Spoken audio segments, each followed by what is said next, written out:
Tá mostrando a cadeira aí no stream? Não dá pra ver. Não, tô não. Aí, deixa eu falar em inglês. Claro, claro. Okay, so we are live. Let's see. Everything's working. Now, supposedly, we will have a decent internet connection. No package losses. We got some here, but I think it's up to the CPU or something like that. But I think it's fine. Um, and let me see. I gotta watch the channel here. Okay, cool. You can see it. How do I get this? Okay, cool. Hello everyone. What's up? Welcome back to our weekly streams. Uh, Today is Wednesday. That means we're gonna talk about outer space and some kind of we're just gonna talk about things related to outer space and its development. And today, especially, we're gonna have for the first time here, the opportunity to talk about uh, what it is to work in game development, specifically in one area of game development, and with someone in the team, someone that's developing the game with us, like in Behold.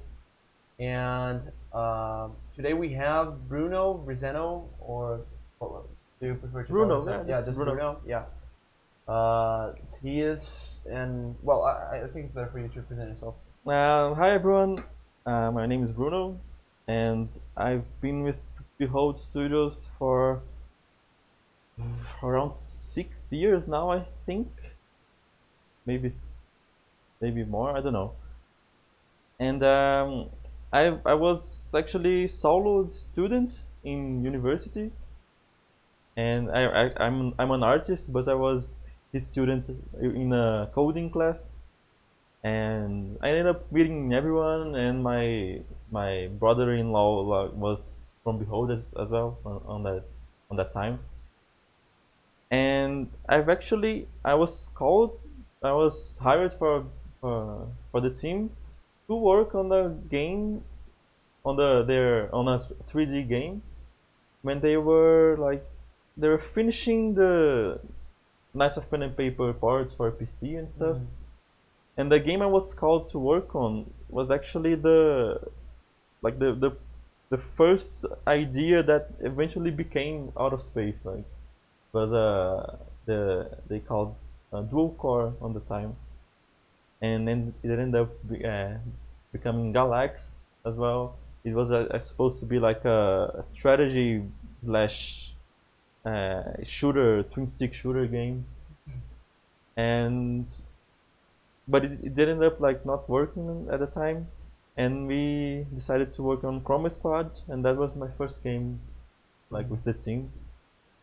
And yeah, I've been here since working on Chroma Squad, and then Galaxy of Pen and Paper, and now Out of Space. Now, curiosity of mine. You said you had coding classes with Yeah, Salo, yeah. right? Like, and how's that? Like, how did that become you being invited to work on a project as an artist? Yeah, yeah, we actually make fun of that. Like nowadays, like Saulo likes to say, I was so good at programming that he called me to be an artist on Behold. But it was just like I kind of ended up meeting everyone on the team and like had them all on Facebook and stuff, and was always posting art and at the time I was making a lot of low poly 3D models like just to train and stuff. Mm-hmm. So like they knew I was an artist, and I had a Ronaldo at the time was at Behold, and he's my like brother-in-law. Yeah, I think that's that's the the name. term. Yeah, Yeah. and like everyone there like, already knew me somehow.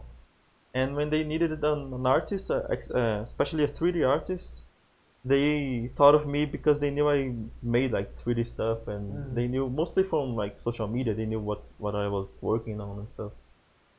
And me being like solid like coding student wasn't actually, maybe it was because I was like a really dedicated student. Like even Yeah. in programming, Right. that's not my area. I I like dedicated myself and made an entire game. Like I was the main programmer on the team, Wow. and I don't know. I think he saw that I was like really interested. I don't know, but yeah, they knew I was an artist like from outside Hmm. of the classes and stuff.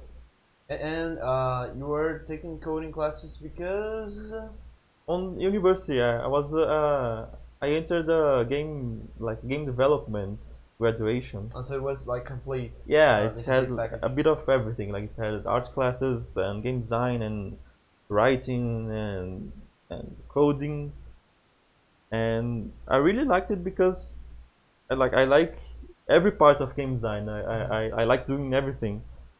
But and even if I'm working as an artist, it's good to know how things work in Yeah. Unity and stuff. So I know how I can like make the model better to export to Unity and things like that. And I think everything ends up helping on whatever you do. Especially in indie games, right? Like we have to Yeah. do a lot of things that normally in big companies there will be one person to do specifically that. Like there must be Uh, someone that whose job is like porting the art into the game uh, for the characters, like in AAA space. There must be some kind of job for that. But yeah. in indie, we don't have that. We can't afford to have that many people working on the same project. So it's good to have a wide range of knowledge, right? Yeah, especially like if I want to make like a single character in the in a AAA company, you have one person for every step of a character creation, like a person to make the concept of the character, and someone to model it, and someone Yeah. to make the to rig it, to and someone to make the animation, and another Hmm. person to make the textures. And in a small company, you have to do everything yourself. So you end up like making the job of like 10 different people just to make a single character. Yeah, indeed. Hey, what's up, Red Link? Yeah, from programmer to artist.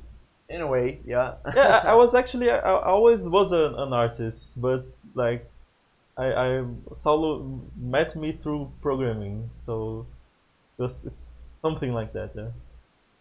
Yep. So okay, so the idea here is we were of course talking about a little bit about his your backstory, right? Because people at the community, they don't actually know about everyone else, like everyone in the team, and how he became a part of it and all. But the idea here, like, is to really talk about what we do and what we are doing at the moment and the development of outer space. Because we felt like we didn't have enough space in once a week to only talk about the game, the updates, and like when you talk about what's up, like what's new in the game, you get pretty much a change log, right? So it is a fancy change log with video and me saying bizarre things, but it is a change log nonetheless. And we wanted something more like more in the inside level of the development thing. So what are you doing right now in outer space? Yeah. I just finished making these two guys here, the dog and the cat that will be implemented soon, I think. And they're going to be pets you have in the game that each make different things, like each help in different ways. And actually, this is the file that I we do like everything. It's like a base file with random parts Okay, that that's we huge. use as reference to make like everything in scale and stuff.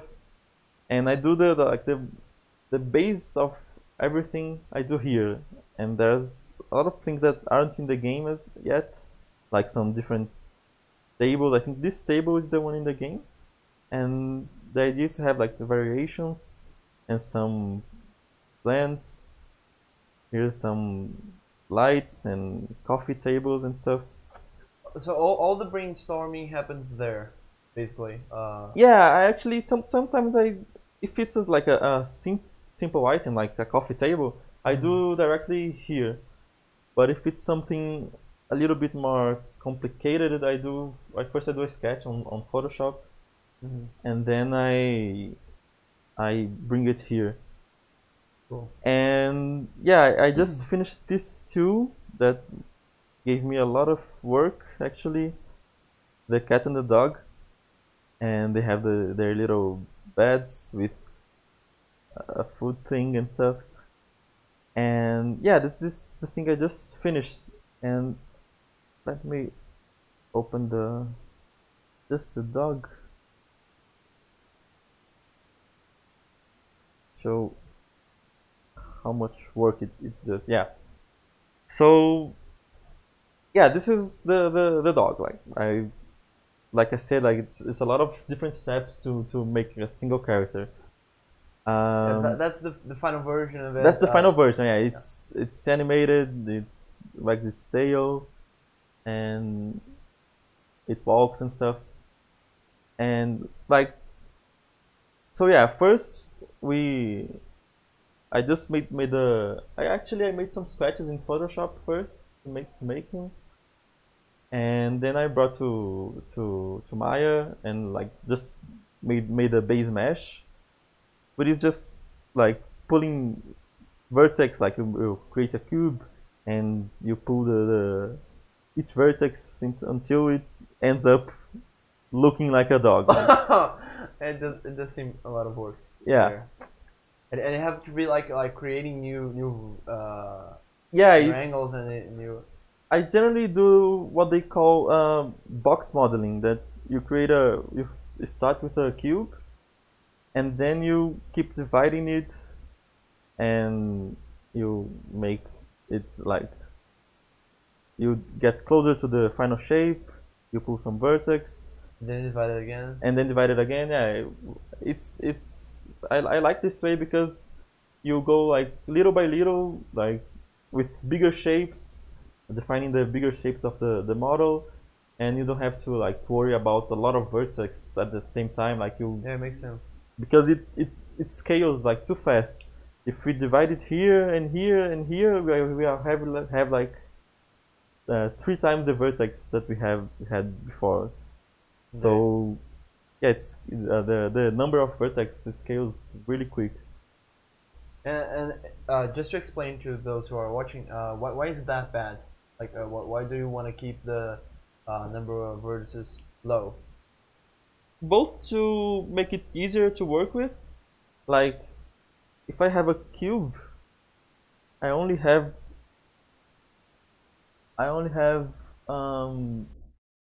12 vertex here.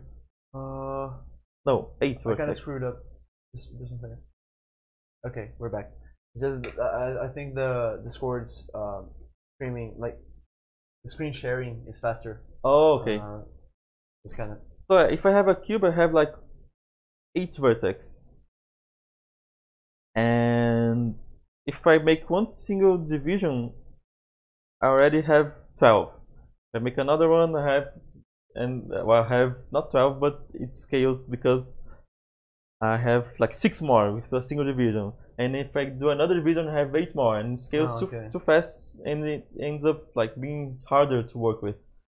And with the final model, it's better to have a lower poly count, because it gets lighter for the hardware to process. So nowadays, like, we have much more freedom to make like higher counts of poly in the model. Yeah, computers are getting more powerful, right? Yeah, but still it's like we can't get nuts, especially because this is a single model in a game, scene that we'll like have a lot of different models, so we have to be careful with that. Yeah, and once again, in working as an indie, we don't have that much time nor that much manpower to actually optimize the game as much as AAA can, right? Yeah, So yeah.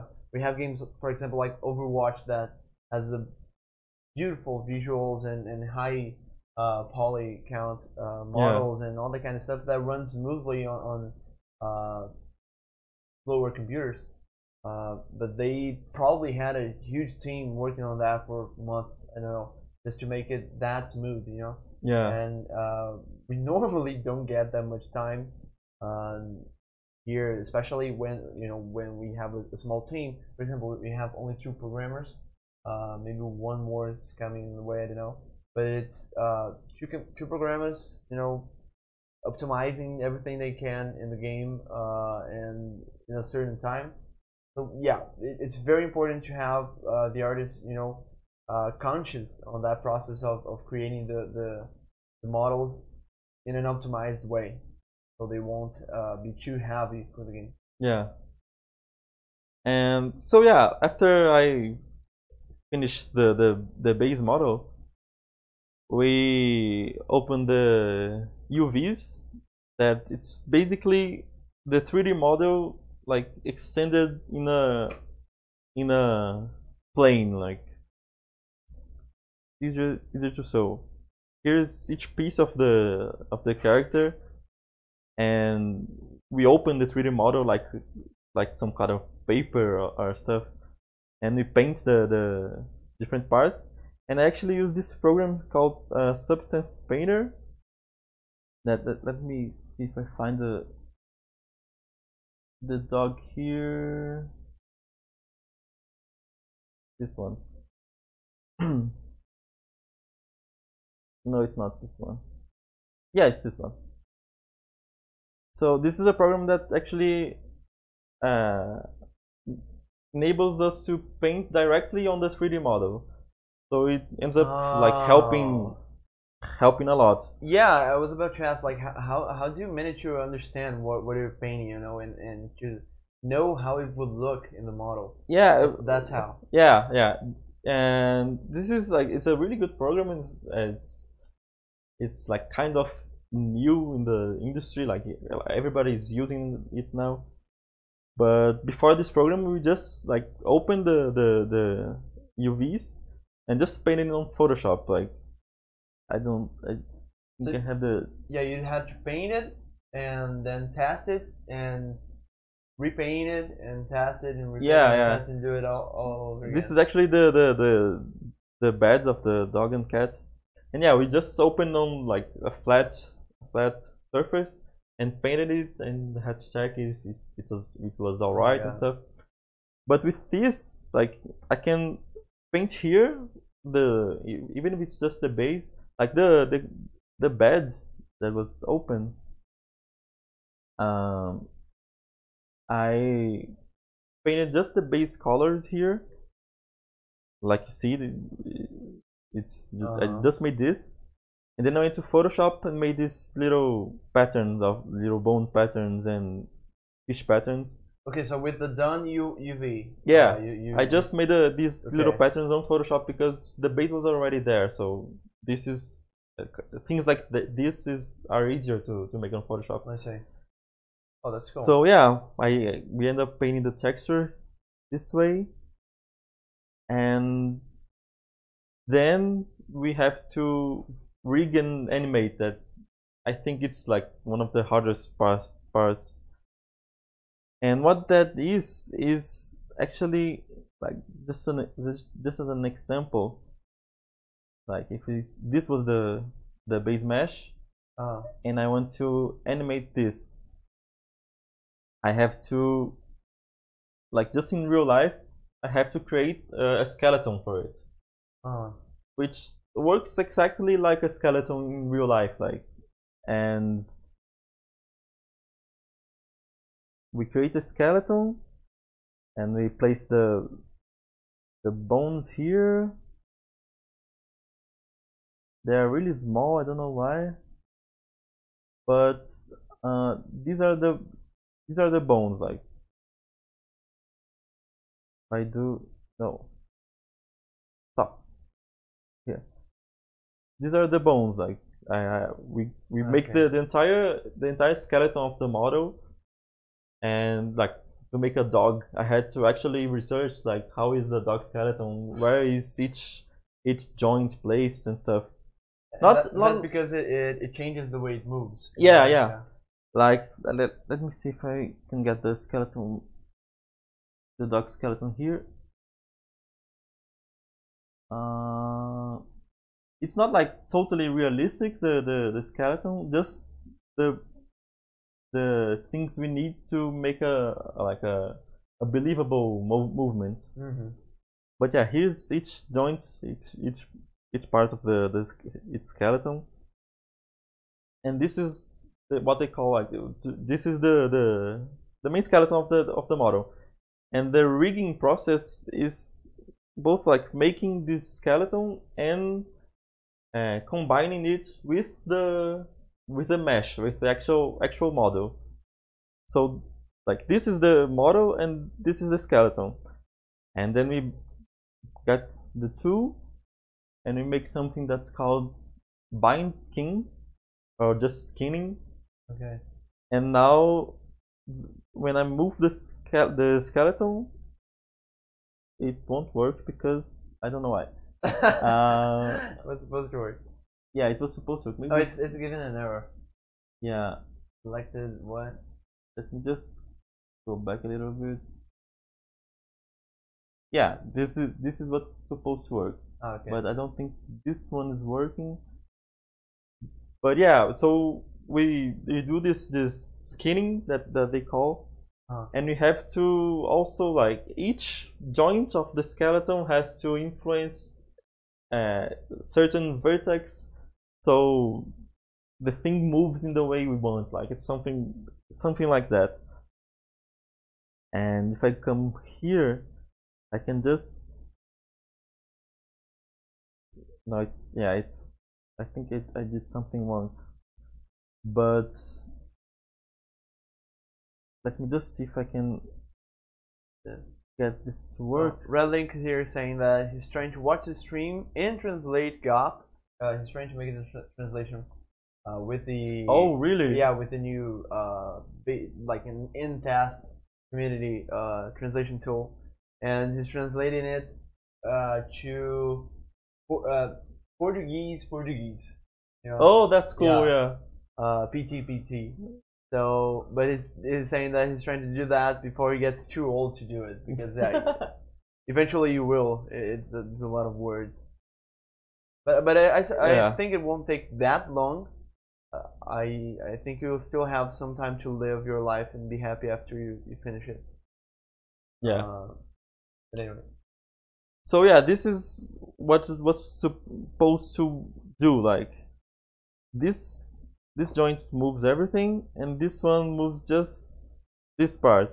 Oh, so no, this is like it would be something like a knee or an elbow, and we have to do this for this entire skeleton with entire joint, each joint and stuff.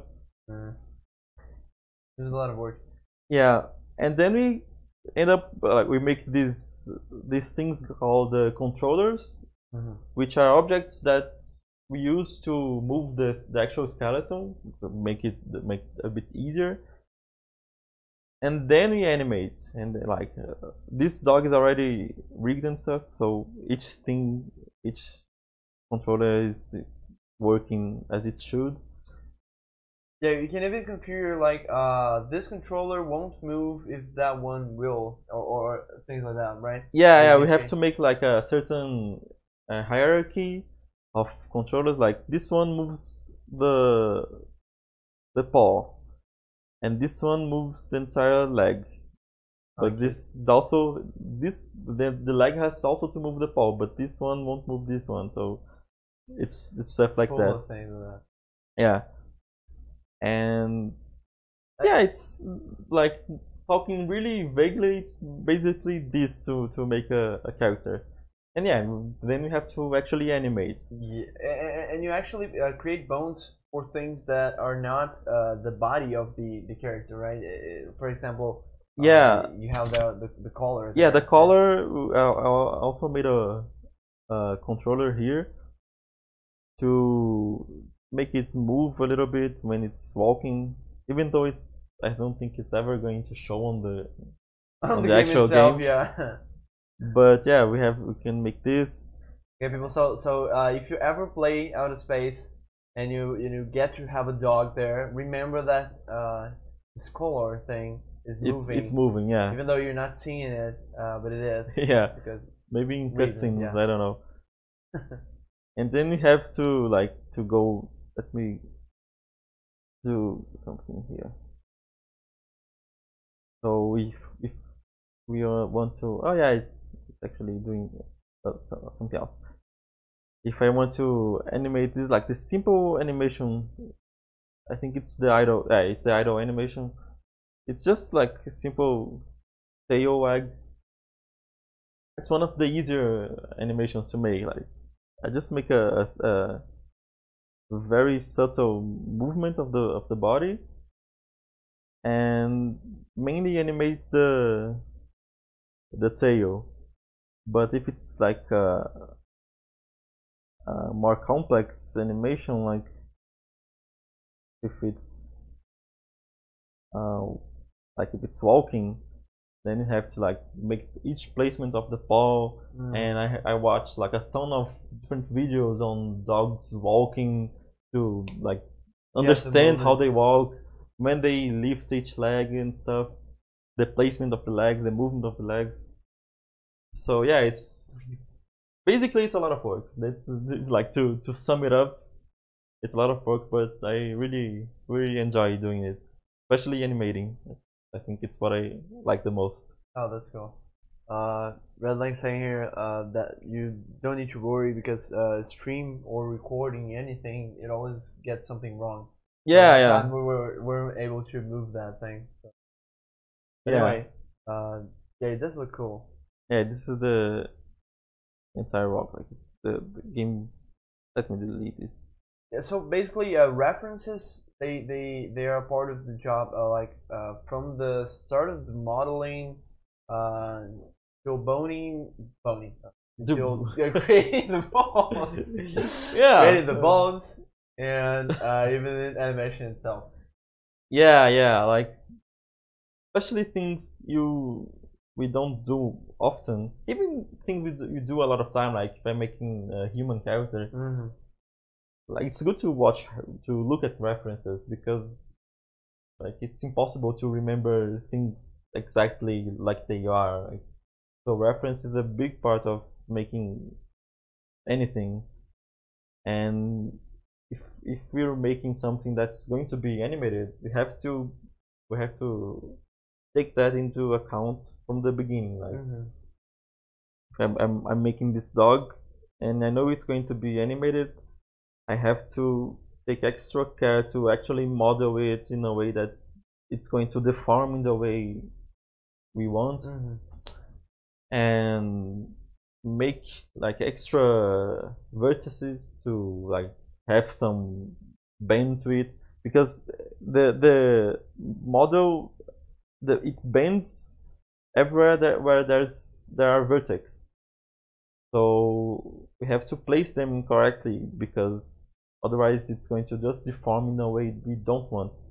Like this part of the leg is a part that it's like the thigh of the dog. So the thigh normally doesn't bend in the middle, so we don't have to have a lot of vertex there. But on the knee, like to make this thing like deform in a good way, we have like extra vertex there and stuff. And same with the body and the tail. And yeah, we have to take that into account, like from the start of the model to the end. Like, and there's a challenge there, which is like you have to balance like the number of vertices and polygons.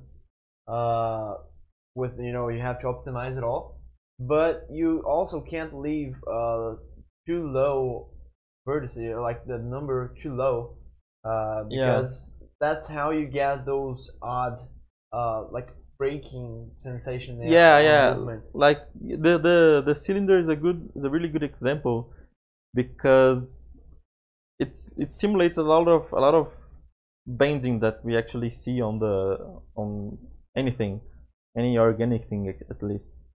Like, so if I had just a division like that and I make the skeleton like I did before, um, like this. I got both. I bind them. Oh, I bind the mesh to the skeleton, and it doesn't work, of course. But if I have, what's going on? Like It's streaming is going on. it's a really quick way to It's just amazing how things tend to go wrong when Here you you're go. streaming. I think works now.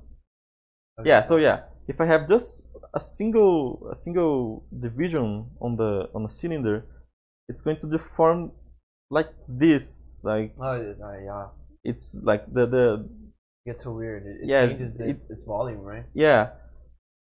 But if I have, like, on this model, um here, like, I have like two different different edge loops. It's edge loops. It's like a loop around the mesh. Like, I have like just one more. It already deforms much more, in a way, a much more believable way. Like, it maintains the form of the part that's not moving, and also the part that is moving. So we have like very little actual deformation. So yeah, there's a lot of different techniques, like low poly techniques, to make these uh, joints and stuff, like having two loops or having a loop that divides in the place that's going to deform and stuff. And yeah, it's there we have to find that balance between having like a lower enough poly count to not like make the game run slower, and have a high enough poly count to actually animate it in a way that's like that we want. So And what about like okay, once you started like working on the cat and the dog, uh how is it that you like foresee how is it gonna look like why did you choose this kind of dog, as a smaller one? How is that process, of like choosing the visuals themselves, like how is it gonna look, the colors and the I don't know, any kind of features the dog has or cat has. yeah, so it's like we have to take basically everything in the game into account. Like, for example, to explain some of the design decisions of the character, uh, the the actual game camera is like from here, like from up top. So, like, small forms and stuff generally don't show well because the camera is kind of far away, and it's like top down. So I decided to make like a bigger head. The paws, the legs of the dog, like, are kind of spread open a little bit, because if they were like more to the inside, not here, it wouldn't show well, like, from up top. You'd lose the movement, right? When Yeah, watching it walk. and the face of the dog, like the actual player characters, like are already animals, like they're beavers. So it's kind of the Pluto dilemma, like the Disney characters that are a dog and have a dog as a pet. So I ended up like making a simpler face like this to make it a little bit different from the actual player character. Just make the eyes like just a black sphere, and the color like to show a little bit better on the against the floor of the spaceship, and things like that. We have to basically take everything in context and imagine how it's going to look against everything that's already in the game, and make it in a way that it shows well, and shows well both the model itself and the model against everything in the game. So it's something like that, yeah. And I already know the answer, but for those who are watching, like how often do you like get feedback from others from Behold? Like how often do you show things and you know use their feedback to transform the work you're working on and doing things like that? Like is it? Do you think it's important to have this communication like pretty open and flowing with Oh the yeah, team? yeah, absolutely. Like basically, at least at the end of every step of the process, like we show what we've done, and during the process as well, we show like as much as we can. But it's the most important is like after the end of each step, before going to the next phase of the asset we're making, we have to have feedback, because if something needs to be changed like further down the process, it's much harder. So for example, I made the concept of the cat and dog, and then I showed to everyone. Everyone either likes or dislikes, so make some suggestions, and okay, if everyone agrees, I go to actually model it. And after we model, like 2D sometimes doesn't translate as well to 3D. So when I actually make it in 3D, we see like different problems, and I show to everyone, and everyone suggests something different, like make the head bigger and make the face something like that and stuff. And when the model is everyone is satisfied with it, I go to actually animate it. So and then more and more and feedback with needed. each animation I show, and then people say, oh, I don't like how it's walking and stuff like that. So it's really important to with each step of the process to have this feedback, so you can go to the next phase with that what were already done, like in a good place.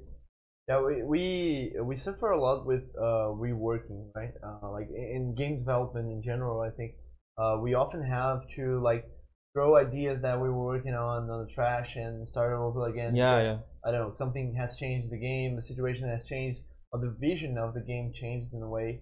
The vision of outer space changed a lot, right? Yeah, yeah. Not only since we started developing it, but since the first idea came, you know, like back Yeah. when you were entering Behold. Yeah, just like yesterday, I was looking for a file I needed on the game folders,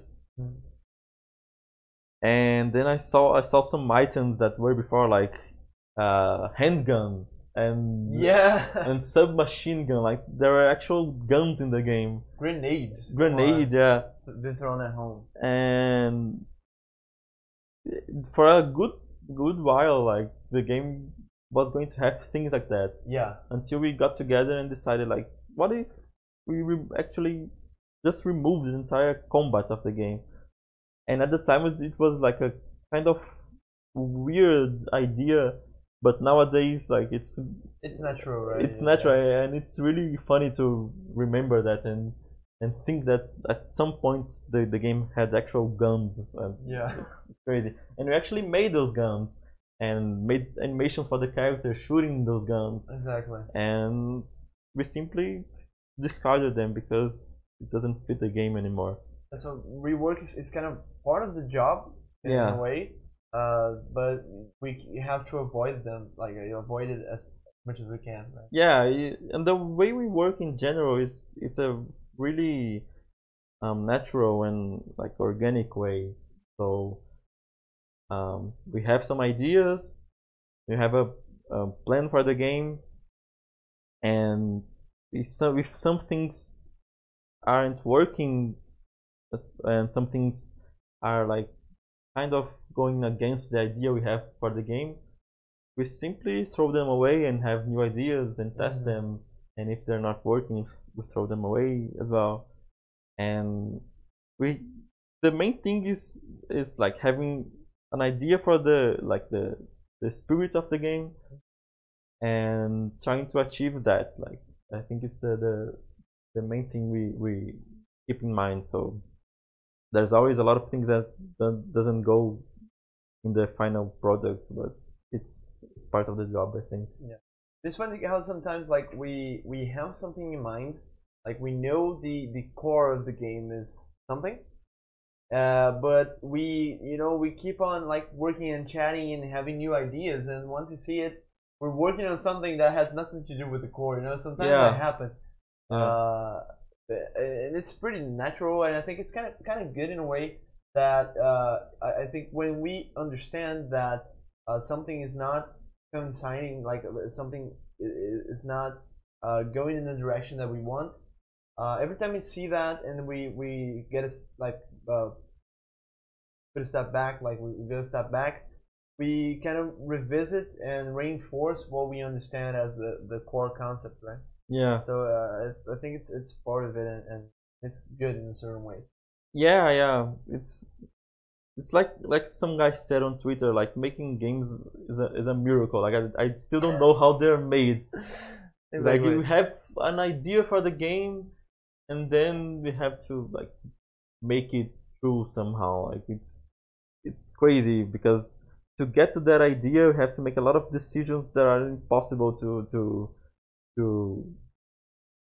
understand, like before we get there. You have no idea how is it gonna feel. Like you don't actually have a mathematic or a calculation to do, and okay, that's gonna work. It's not that way. Yeah, like we have an idea for the game, and oh, it would be cool if the game like had this and that, and then we put this and that on the game, and it sucks, and we think like, okay, and it happens more often than it should. Yeah, so but the main thing that people call like in game design stuff is to decide the pillars of the game. Like it's the main things that like can't be changed, like in quotes.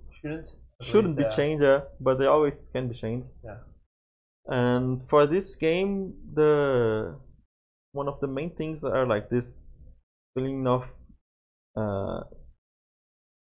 being in your home, like you have to take care of it. And we thought the combat in the game, like having guns and shooting it at aliens, was kind of taking a bit away from this main pillar of the game. So you don't throw grenades in your room. Yeah, like you don't normally do that. I think some people do. Yeah. There must be someone there that does that, but normally you don't shoot the wall of your house. Yeah, like if you have if there's a cockroach in your bedroom, like you don't get a submachine gun and shoot at it.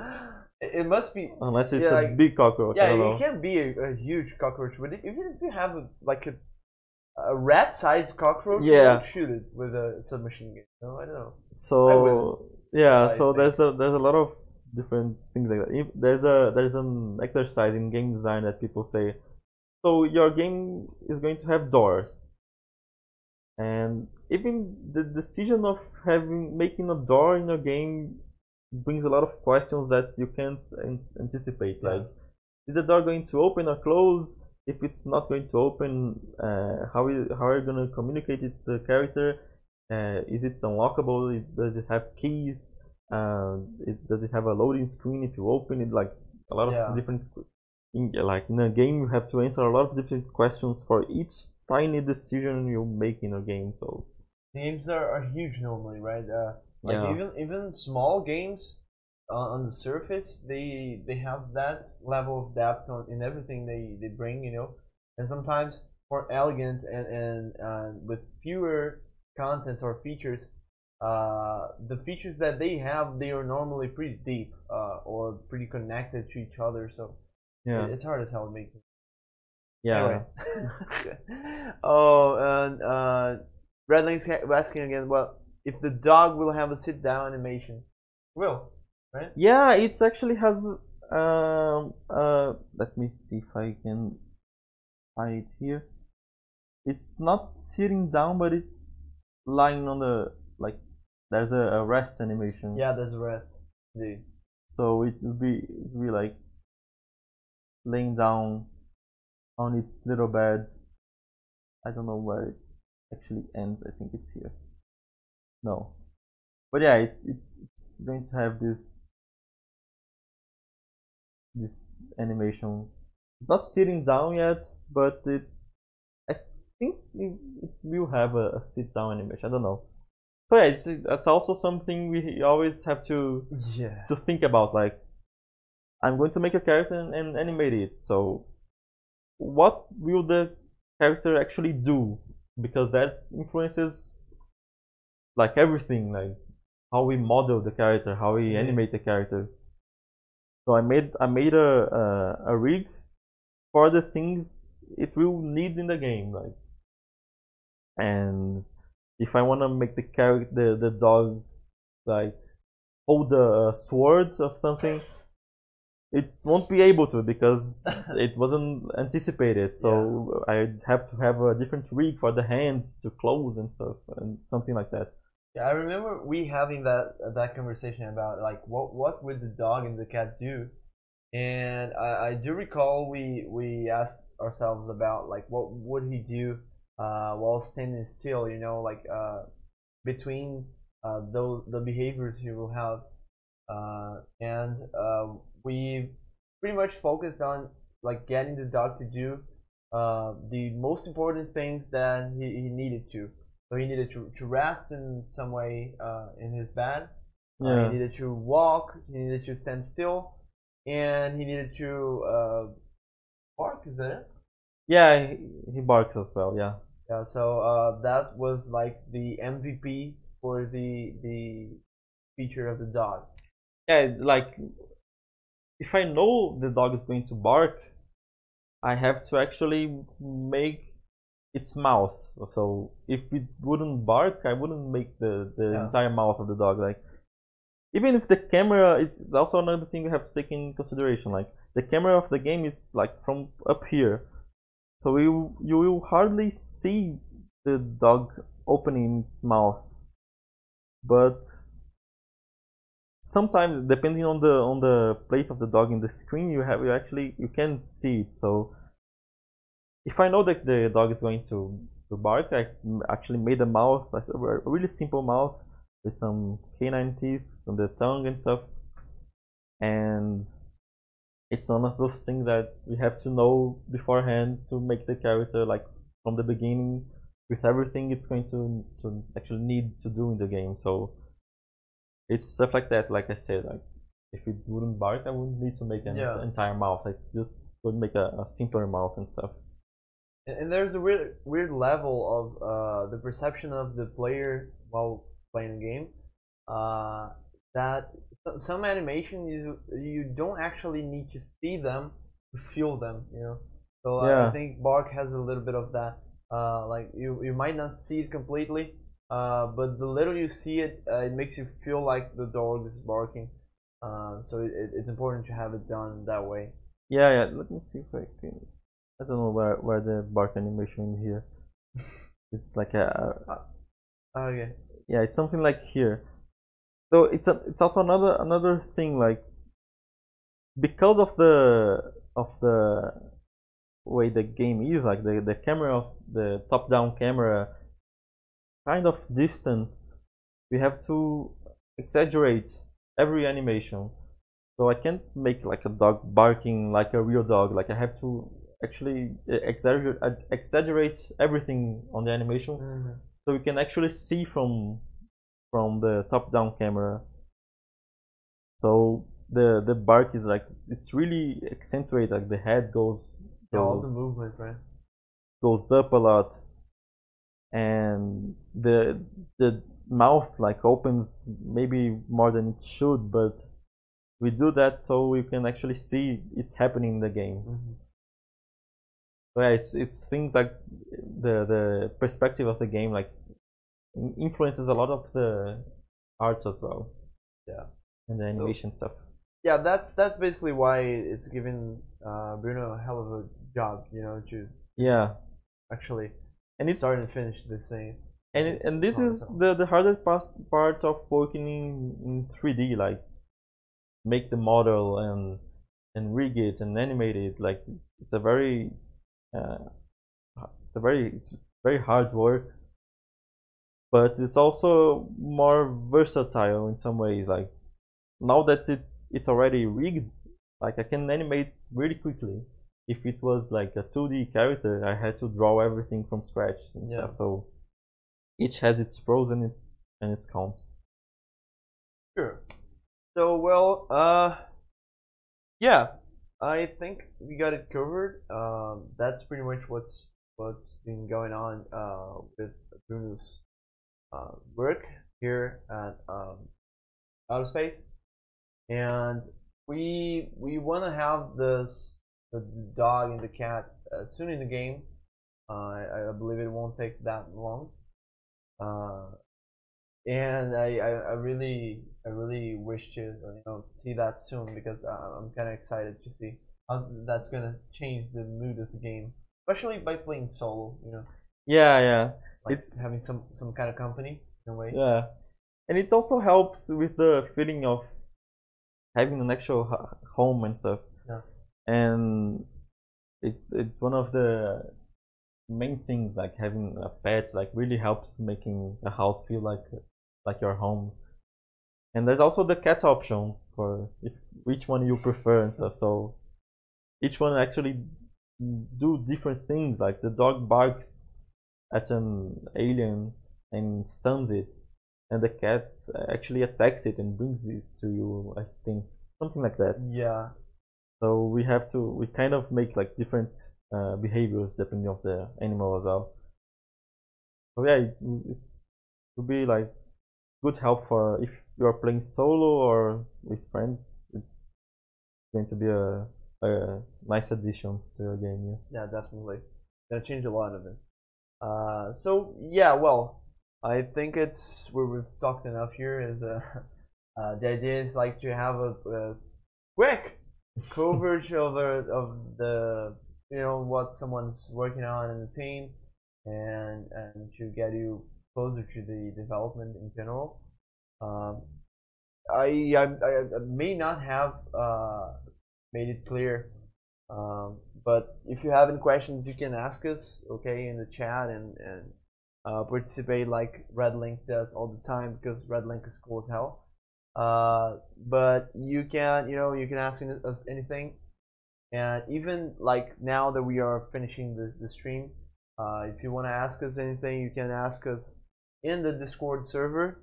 If you're watching on YouTube, you have the description with the link, and if you're watching it on Twitch, I'm gonna try to write it down, the link, so you can just find the our community fast. Come on, visualstudios.com. I'm kind of a monocore person, you know. I can't process many things at once. But anyway, it's not .com. It has not. It doesn't have a .com at the end. Okay, it's just the old studios. Anyway, I'm gonna just copy and paste it here. Yeah, there you go. Now you have the right link of it. But anyway, thank you all for coming. Please let me know, like let us know what you thought of this first try at the this inside look at the development of the game. Um, we do want to share more things, bring other people here to talk to you and to share a bit of their work, and in that way, just make you a little more informed of how we work in this game and what it is to be a game developer and working on a 3D game. I don't know, whatever.